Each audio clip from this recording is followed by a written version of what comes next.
திருச்செந்தூர் முருகனை தான் பிடிக்கணும். ஏன் அந்த வார்த்தையை சொல்கிறேன் அப்படின்னா, சூரனை வதம் செய்த இடம் அதுதான் வந்து திருச்செந்தூர் முருகன். முருகப்பெருமான மனசார நினைக்க நினைக்க நினைக்க நினைக்க உங்களுக்கு சகல சௌபாகியத்தையும் நம் திருச்செந்தூர் முருகன் அருள்வாருங்கிறதுல எள்ளளவும் மாறுபட்ட கருத்தே இல்லை. எப்பயுமே வேண்டுதல் வேண்டாமை இலானடி சேர்ந்தாருக்கு யாண்டும் விடுமை இல்லை. சுவாமியை ஒரு லவ்வோட வழிபட்டு பாருங்கள்.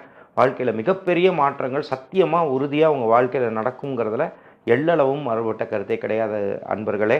அதே மாதிரி இந்த இதோட நீங்கள் செய்யும் பொழுது எப்பெல்லாம் இங்கே பாத யாத்திரை போகக்கூடிய நம்ம அன்பார்ந்த முருக பக்தர்களுக்கு அதே மாதிரி எத்தனையோ பேர் ஒரு வேல் பண்ணி போகிறதும் இந்த மாதிரி விஷயங்கள்லாம் போகும்பொழுது காவடி எடுத்து போகிறதும் இந்த மாதிரி விஷயங்கள்லாம் இருக்கும்போது ஆறுபடை முருகன் கோயிலில் நினச்சி போகும்போதும் இவங்களுக்கெல்லாம் போய் உதவி செய்யுங்க. ஏன்னா நம்ம தமிழ் கடவுளாம் முருகப்பெருமானை நீங்கள் நினச்சி செய்ய செய்ய செய்ய செய்ய எப்படி அவர் வந்து வீரத்தோடையும் அப்போது அந்த இதில் அவர் ஒரு தன்மையோடு இருக்காரோ அந்த மாதிரி பல சௌபாகியங்கள் வந்து இந்த முருகனை வழிபடுபவர்களுக்கு வந்துடுதுங்கிறது தான் சத்தியமான உண்மை. முருகனோட பெரும் புகழ்களை பற்றி நீங்கள் நினச்சிருந்தீங்கன்னா கீழே கமெண்ட் பாக்ஸில் டைப் பண்ணுங்கள். லோகா சமஸ்தா சுகினோ பவந்து.